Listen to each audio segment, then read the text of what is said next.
पुनातुमा तत्सवितुर्वरेण्यम। जिन भगवान सूर्य का प्रखर तेजोमय मंडल विशाल रत्नों के समान प्रभासित अनादिकाल स्वरूप समस्त लोकों का दुख दारिद्र्य संहारक है, वो मुझे पवित्र करे।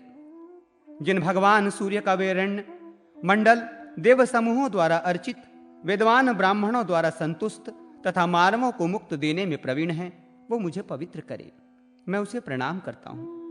जिन भगवान सूर्य का मंडल अखंड अविच्छेद्य ज्ञान स्वरूप तीनों लोकों द्वारा पूज्य सत्व रज तम इन तीनों गुणों से युक्त समस्त तेजों तथा प्रकाश पुंज से युक्त है, वो मुझे पवित्र करे।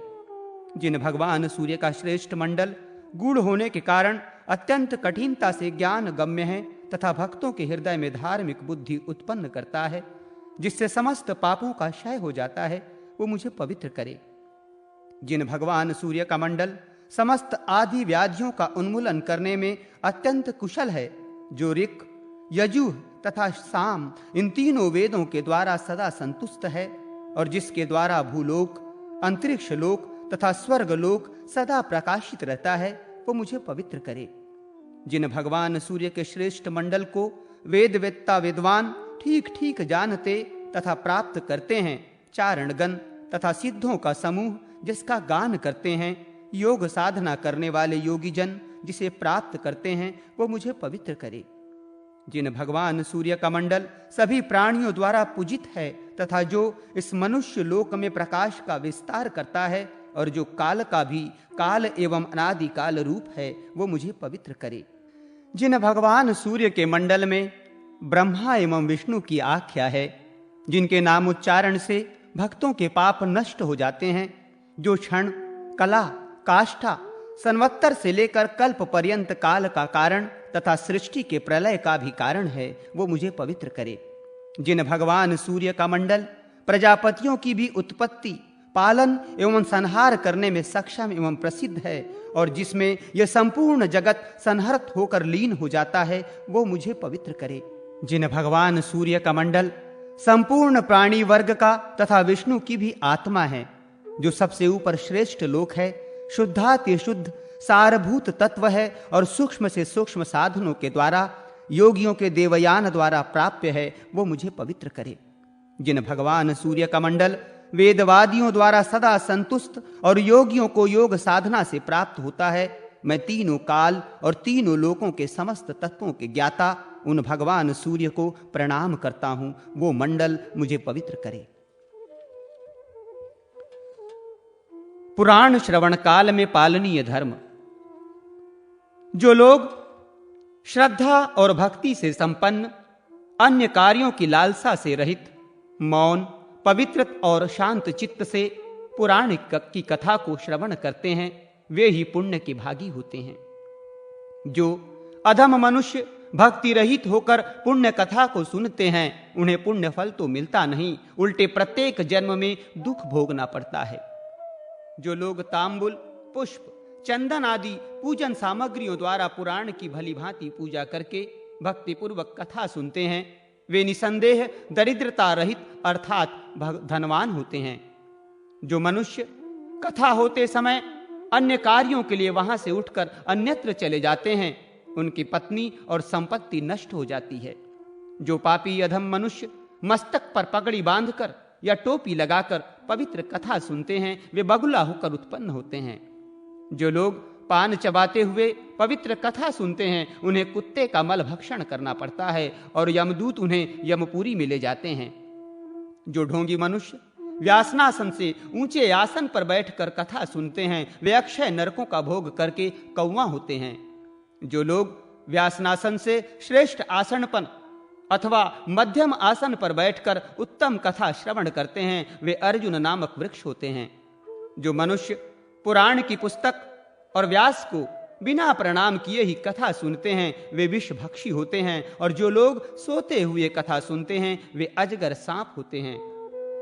इसी प्रकार जो वक्ता के समान आसन पर बैठकर कथा सुनता है, वो गुरु शस्यागमन के समान पाप का भागी होकर नरकगामी होता है।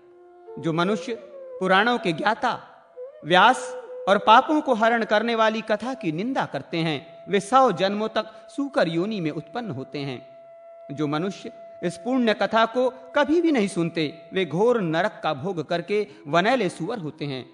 जो नरश्रेष्ठ कही जाती हुई कथा का अनुमोदन करते हैं, वे कथा न सुनने पर भी अविनाशी परम पद को प्राप्त होते हैं। जो दुष्ट कही जाती हुई कथा में विघ्न पैदा करते हैं, वे करोड़ों वर्षों तक नरकों का भोग करके अंत में ग्रामीण सुअर होते हैं। जो लोग साधारण मनुष्यों को पुराण संबंधी पुण्य कथा सुनाते हैं, वे 100 करोड़ कल्पों से भी अधिक समय तक ब्रह्मलोक में निवास करते हैं। जो मनुष्य पुराण के ज्ञाता वक्ता को आसन के लिए कंबल, मृगचर्म, वस्त्र, सिंहासन और चौकी प्रदान करते हैं, वे स्वर्गलोक में जाकर अभिष्ट भोगों का उपभोग करने के बाद ब्रह्मा आदि के लोकों में निवास कर अंत में निरामय पद को प्राप्त होते हैं। इसी तरह जो लोग पुराण पुस्तक के लिए उत्तम श्रेष्ठ आसन प्रदान करते हैं, वे प्रत्येक जन्म में भोगों का उपभोग करने वाले एवं ज्ञानी होते हैं। जो महापातकों से युक्त अथवा उपपात होते हैं, वे सभी पुराण की कथा सुनने से ही परम पद को प्राप्त हो जाते हैं। जो मनुष्य इस प्रकार के नियम विधान से पुराण की कथा सुनता है, वह स्वेच्छानुसार भोगों को भोग कर विष्णु लोक को चला जाता है।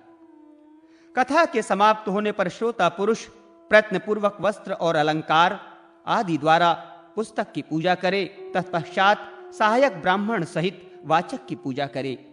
उस समय वाचक को गौ, पृथ्वी, सोना और वस्त्र देना चाहिए। तदुपरांत ब्राह्मणों को मलाई, लड्डू और खीर का भोजन कराना चाहिए।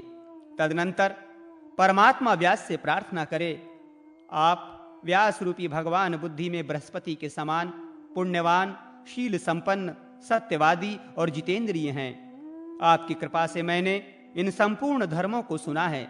इस प्रकार प्रार्थना का ध्यान, मान और सेवा से उनके मन को प्रसन्न करना चाहिए। जो मनुष्य इस प्रकार आदर पूर्वक करता है, वो सदा यशस्वी होता है। जो जितेंद्रिय मनुष्य देवर्षि नारद द्वारा कहे गए इन धर्मों का पालन करता है, वो पुराण श्रवण का संपूर्ण फल पाता है। पुराण महिमा। यज्ञ एवं कर्मकांड के लिए वेद प्रमाण है। गृहस्थों के लिए स्मृतियां भी प्रमाण हैं, किंतु वेद और स्मृति शास्त्र, धर्मशास्त्र दोनों ही सम्यक रूप से पुराणों में प्रतिष्ठित हैं। जैसे परम पुरुष परमात्मा से यह अद्भुत जगत उत्पन्न हुआ है, वैसे ही संपूर्ण संसार का वांगय साहित्य पुराणों से उत्पन्न है। इसमें लेश मात्र भी संशय नहीं है। वेदों में तिथि, नक्षत्र आदि काल निर्णायक और ग्रह संचार की कोई युक्ति नहीं बताई गई है। तिथियों की वृद्धि, क्षय, पर्व, ग्रहण आदि का निर्णय भी उनमें नहीं है। यह निर्णय सर्वप्रथम इतिहास पुराणों के द्वारा ही निश्चित किया गया है। जो बातें वेदों में नहीं हैं, वे सब स्मृतियों में हैं, और जो बातें इन दोनों में नहीं मिलती, वे पुराणों के द्वारा ज्ञात होती हैं।